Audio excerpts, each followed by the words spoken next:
প্রিয় শিক্ষার্থীবৃন্দ, সৃজনশীল একাডেমির পক্ষ থেকে শুভেচ্ছা অভিনন্দন জানাচ্ছি।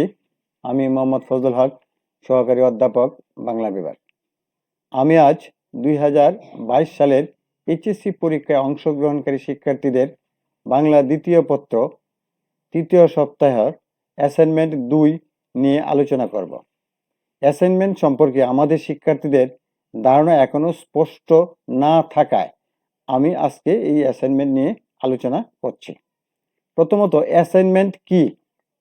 মাধ্যমিক ও উচ্চ মাধ্যমিক শিক্ষা অধিদপ্তর কর্তৃক নির্দেশিত শিক্ষার্থীদের জন্য নির্ধারিত কাজ হচ্ছে অ্যাসাইনমেন্ট।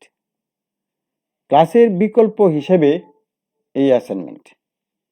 আমরা এই অ্যাসাইনমেন্ট প্রস্তুত করার ক্ষেত্রে যা করণীয়, প্রথমে আমরা অ্যাসাইনমেন্টের জন্য A4 সাইজের প্রয়োজনীয় সংখ্যক কাগজ সংগ্রহ করব এবং কভার পেজটা আমি কভার পেজের একটু নিয়ম তোমাদেরকে দেখিয়ে দিচ্ছি। আমার এই নিয়ম তোমরা ফলো করতেও পারো, অথবা তোমার প্রতিষ্ঠানের নির্দেশনা অনুযায়ী কভার পেজটা তুমি তৈরি করতে পারো।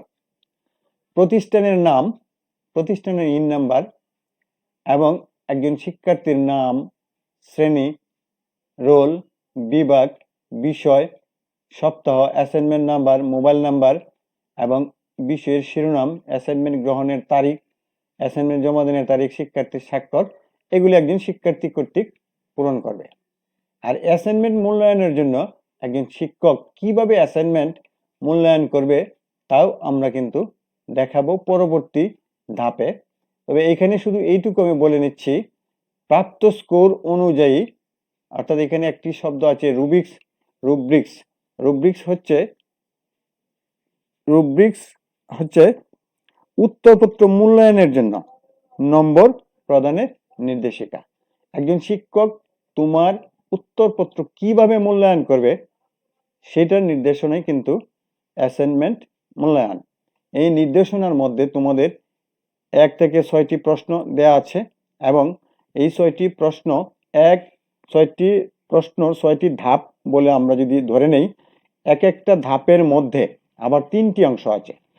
প্রত্যেকটা প্রশ্নের মধ্যে 3 করে নাম্বার, অর্থাৎ সৃজনশীল পদ্ধতি অনুযায়ী এটা কিন্তু নাম্বার প্রদান করা হয়। আমি অ্যাসাইনমেন্টটার মধ্য দিয়ে বিষয়টাকে পরিষ্কার করে বোঝানোর চেষ্টা করছি।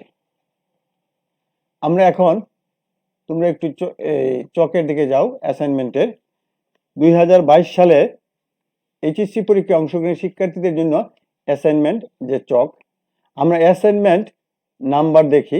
অ্যাসাইনমেন্ট নাম্বার 2, অ্যাসাইনমেন্ট বফলা, মফলা ও জফলার উচ্চারণ সূত্র এবং গদ্য ও কবিতা থেকে বাছাইকৃত ফলাযুক্ত শব্দের উচ্চারণ।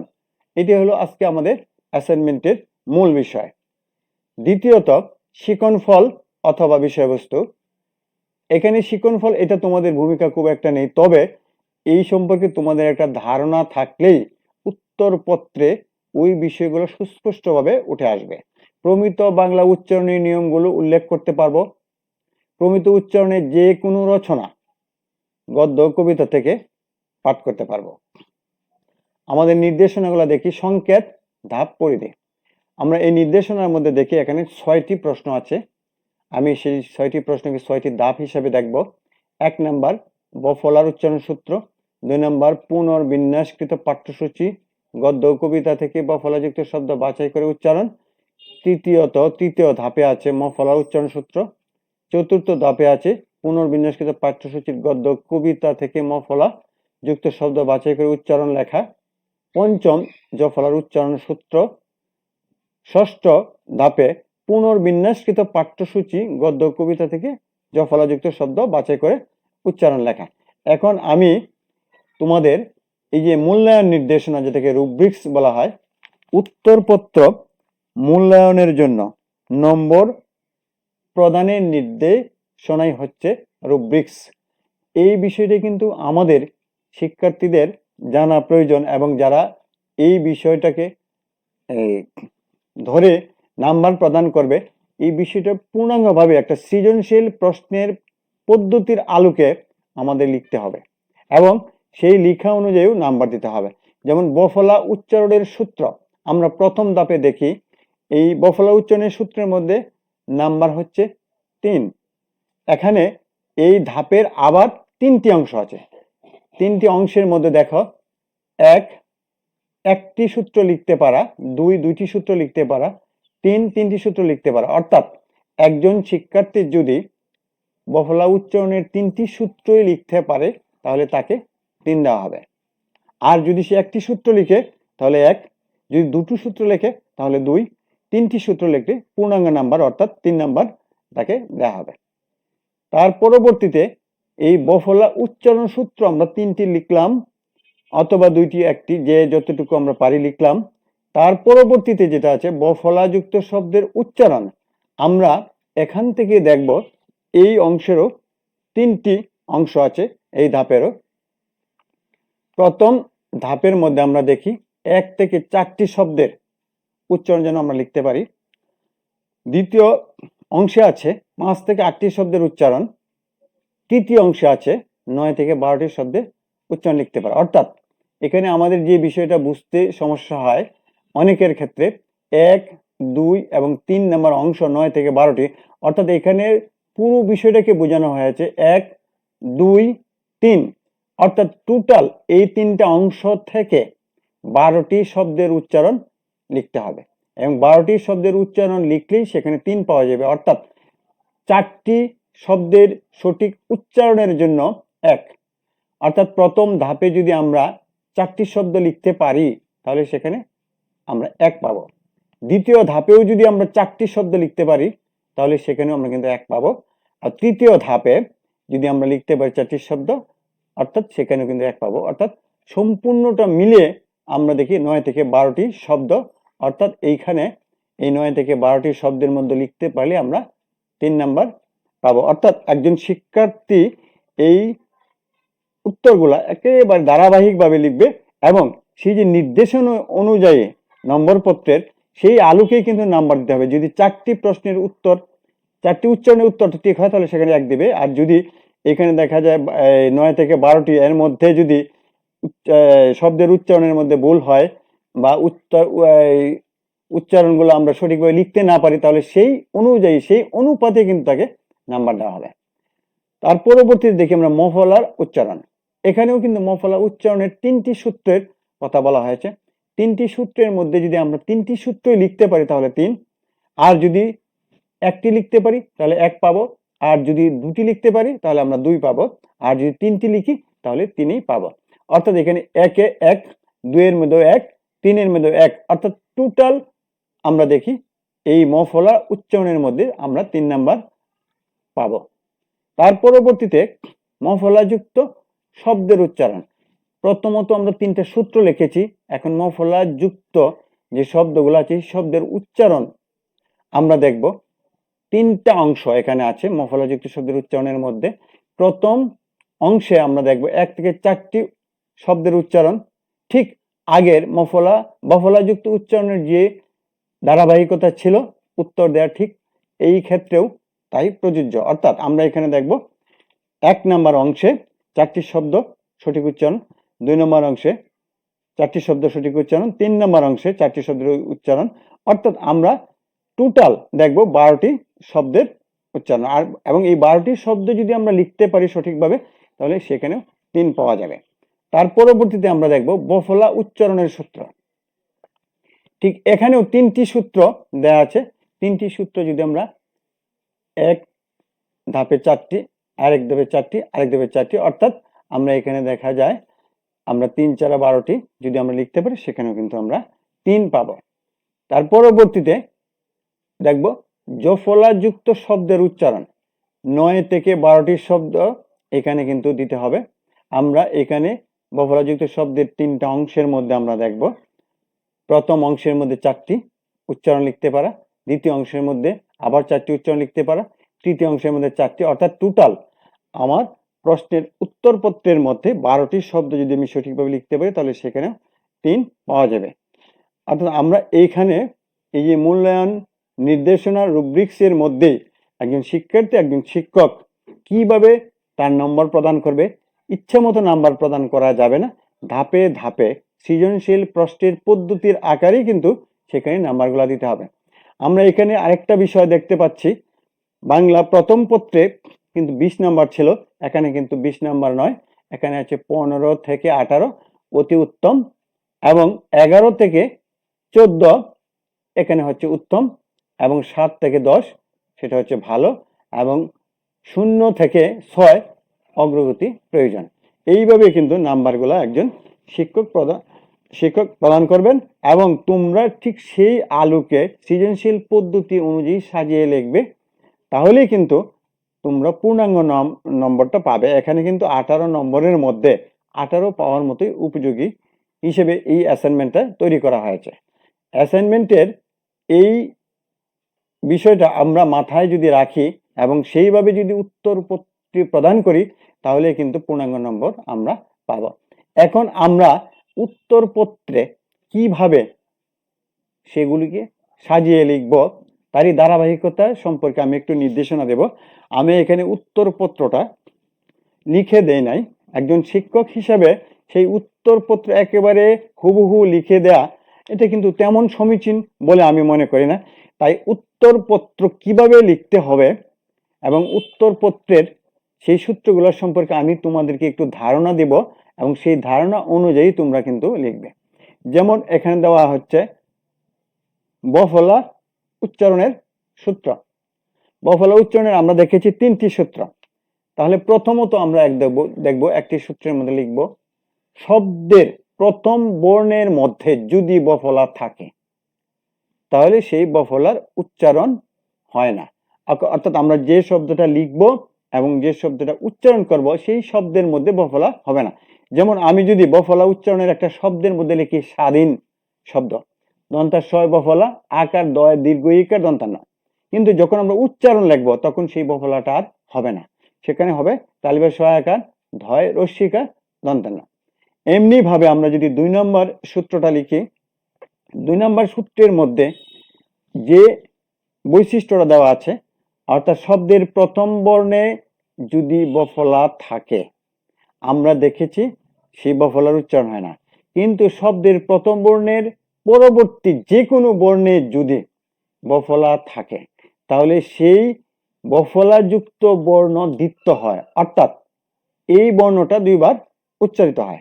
যেমন আমি যদি বলি অশ্ব, স্বর তালিবার শয় বফলা, তাহলে এখানে প্রথম বর্ণে কিন্তু বফলা নেই, দ্বিতীয় বর্ণে কিন্তু বফলা আছে। সুতরাং দ্বিতীয় বর্ণে বফলা থাকায় তালিবার স অর্থাৎ 2 বার উচ্চারিত হবে।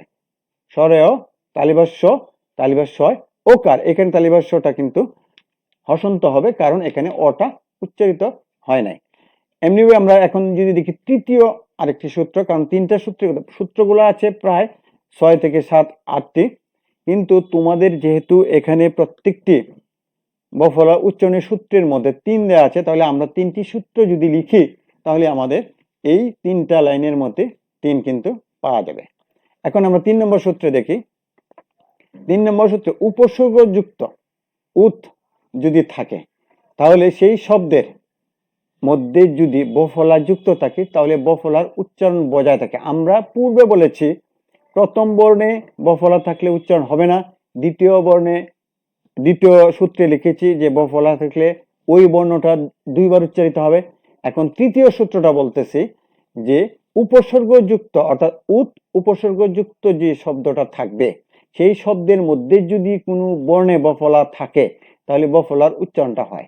যেমন আমরা যদি বলি উদ্বেল, রস্যু দয় বফলা একার ল, কিন্তু উচ্চারণটা আমরা বফলাটা বজায় থাকবে, বফলাটা রস্যু দ বয়াকার ল, এইভাবে আলাদা আলাদা ভেঙে ভেঙে লিখবা এবং বফলাটা একেবারে পূর্ণাঙ্গ রূপে সেই উচ্চারণের মধ্যে আমরা লিখব। তাহলে বফলা উচ্চারণের সূত্রগুলো আমরা লিখলাম।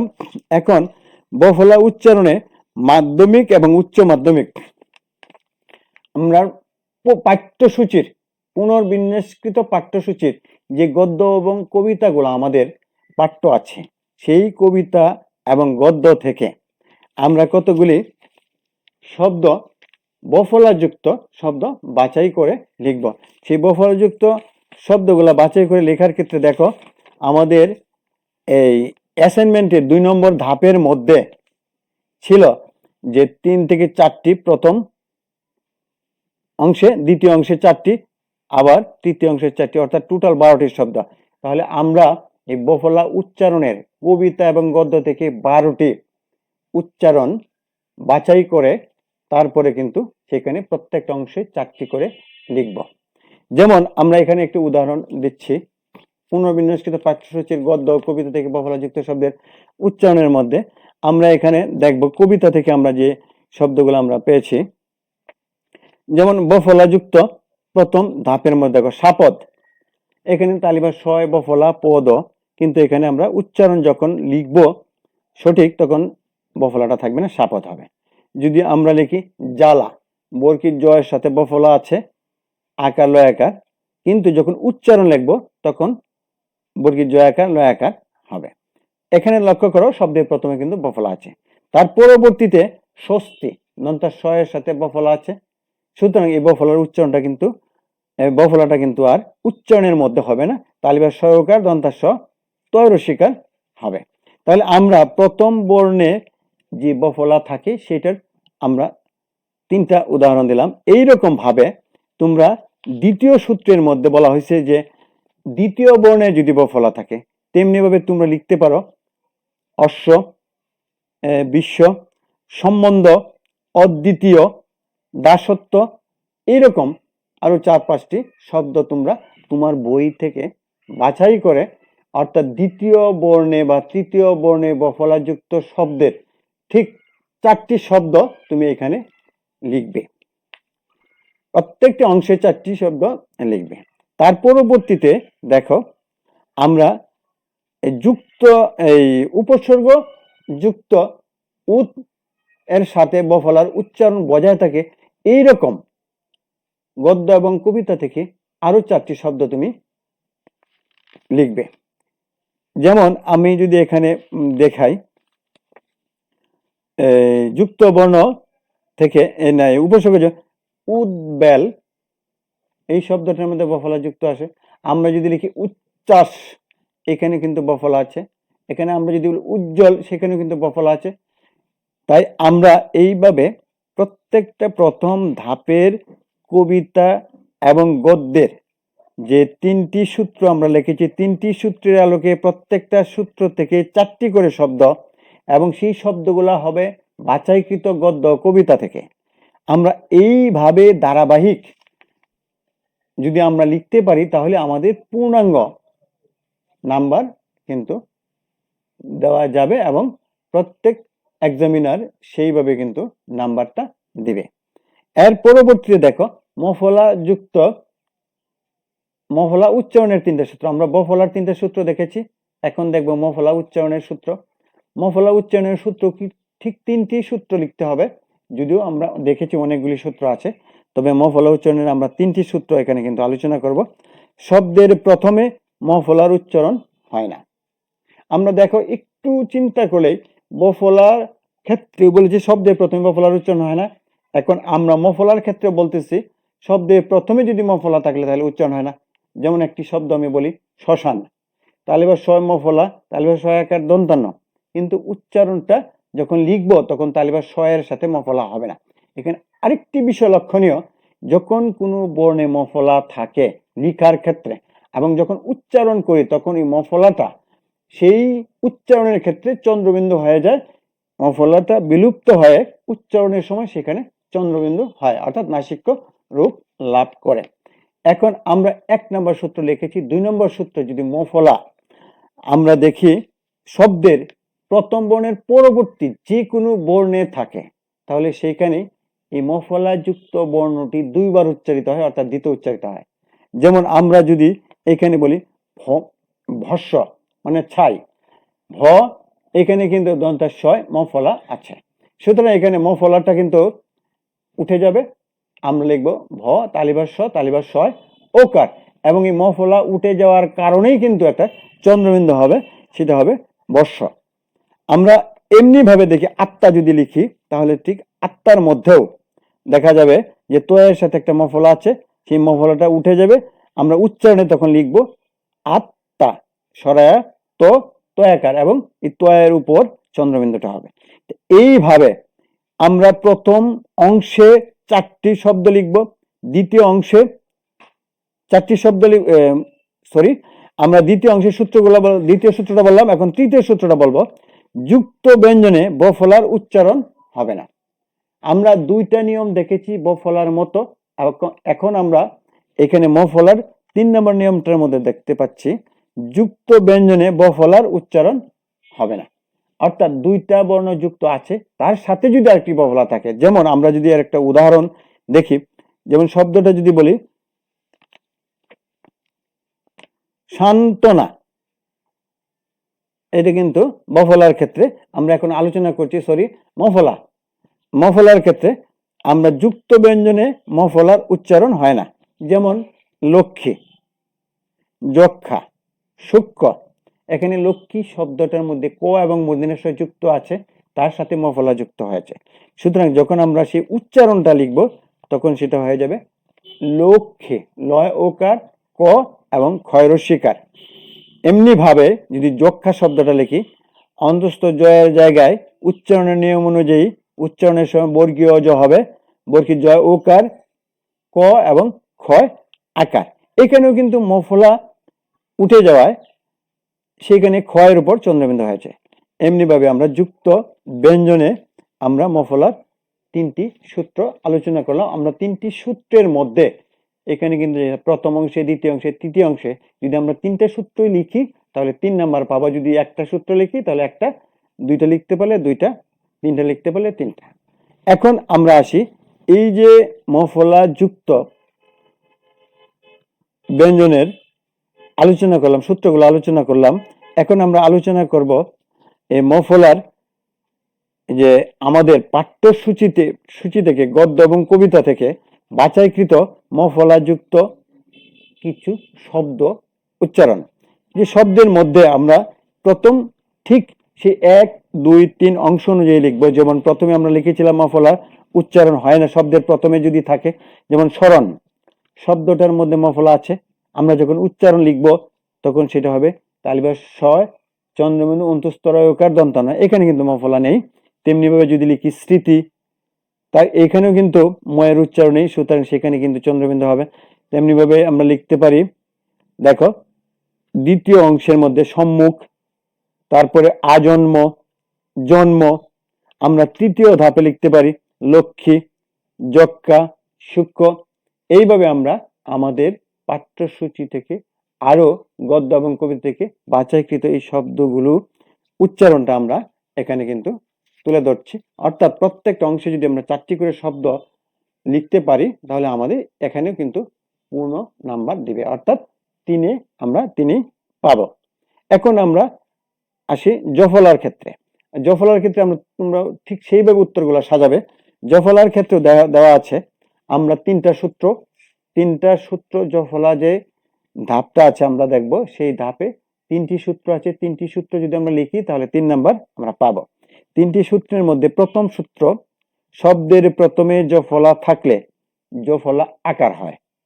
যেমন ব্যথা, বয় জফলা থয়াকার।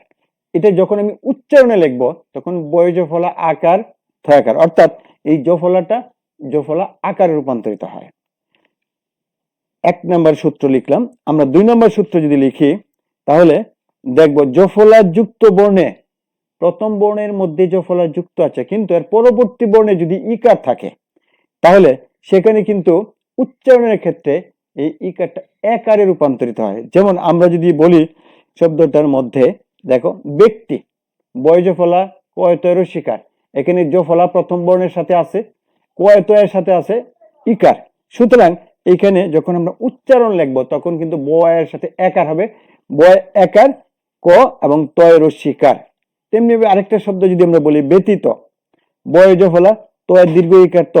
এখন যদি আমরা উচ্চারণ লিখি তখন বয় জফলা আছে, প্রথম বর্ণে বয়ের সাথে জফলা আছে এবং দ্বিতীয় বর্ণে ইকার আছে।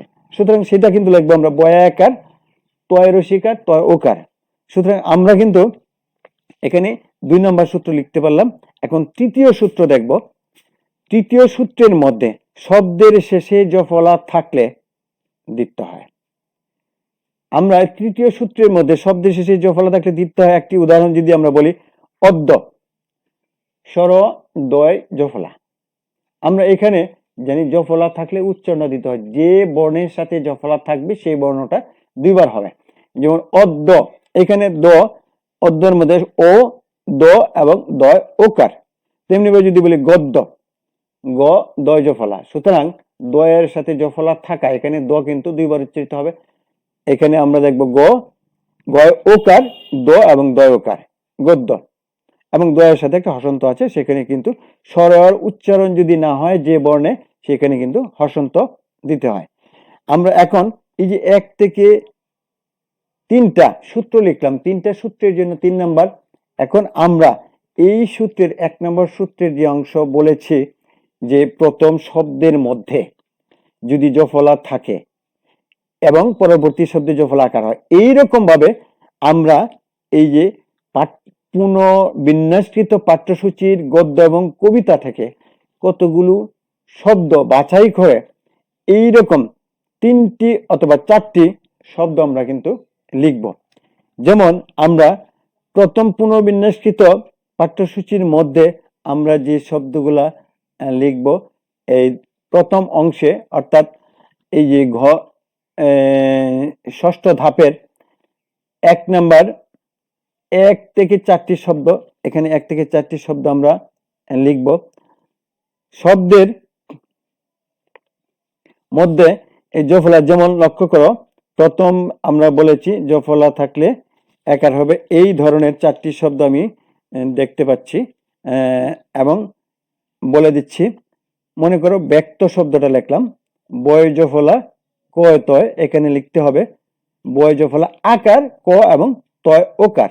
তেমনি ভাবে লিখি ব্যবসা, তেমনি ভাবে লিখতে পারি ব্যথা। দ্বিতীয় অংশে আমরা লিখতে পারি জফলা যুক্ত প্রথম এবং পরবর্তী বর্ণে ইকার। এমনি ভাবে লিখতে পারি ব্যক্তি, এখানে ব্যক্তির মধ্যে জফলা আছে, যখন উচ্চারণ লিখব তখন বয়াকার ক তয় রসিকার হবে। তেমনি ভাবে যদি লিখি ব্যতীত, এই ব্যতীত উচ্চারণটা বয়াকার হবে। ত্যাগে যদি লিখি তাহলে উচ্চারণটা তয় একার হবে। অর্থাৎ আমরা কিন্তু এইভাবে 3টি নিয়মের 4টি করে শব্দ বই থেকে পাঠ্যসূচি অনুযায়ী এই শব্দগুলো বাছাই করে লিখলাম। এখন আমরা যদি ঠিক সেই ধারাবাহিকতা অনুযায়ী লিখি তাহলে কিন্তু আমাদের পূর্ণ নাম্বার আসবে। আরেকটা নিয়ম রয়ে গেছে, সেটা হলো শব্দের শেষে জফলা থাকলে তার উচ্চারণ কিন্তু দিতে হয়। এইটার 4টি উদাহরণ, যেমন গদ্য, পদ্য। আমরা এখানে দেখি এই গদ্যের মধ্যে কিন্তু দোয়ার সাথে জফলা আছে, সুতরাং এটা কিন্তু দুইবার উচ্চারিত হবে। এবং পরবর্তী 3 নাম্বার জফলা যুক্ত যে নিয়মটা বলেছিলাম তারই এখান থেকে 4টি উদাহরণ। অর্থাৎ আমরা কিন্তু উত্তরপত্র কিভাবে লিখবো সেই সম্পর্কে নির্দেশনা দিলাম। তোমরা শুধু এই আলোচনাটা যদি শুনো, তোমার বই থেকে শুধু এখানে লিখে দেবে। এইটাই কিন্তু একজন শিক্ষার্থীর জন্য সবচেয়ে মহৎ কাজ। কারণ তোমরা কোনো বইয়ের মধ্যে বা কোনো ইউটিউব থেকে সরাসরি উত্তরপত্রটা লিখে দিলে তোমার জন্য কিন্তু কিছুই ফল বয়ে আনবে না। তুমি যদি বুঝে এই বিষয়টা লিখো তাহলে তোমার জন্য এটা লাভবান। আবার এই কারণেই কিন্তু শিক্ষার্থীদের জন্য নির্ধারিত অ্যাসাইনমেন্ট দেওয়া হয়েছে, এবং এই অ্যাসাইনমেন্টটা কিন্তু বুঝে যদি কোনো শিক্ষার্থী লিখে তাহলে কিন্তু একটা ক্লাসের চাইতেও কোনো অংশে কম হবে না। আশা করি আমি কিন্তু পরবর্তী যে ক্লাস আমাদের এই অ্যাসাইনমেন্ট 2 হয়েছে 3, সম্ভবত 4 সপ্তাহের মধ্যে 4 সপ্তাহের যে ক্লাসটা সেটা আমি সেই ক্লাসটা দেওয়ার চেষ্টা করব। এবং তোমরা যদি আমার এই ক্লাসটা ভালো লাগে তাহলে অবশ্যই সাবস্ক্রাইব করবে এবং শেয়ার করবে। খুদা হাফেজ, আবারও দেখা হবে ইনশাল্লাহ।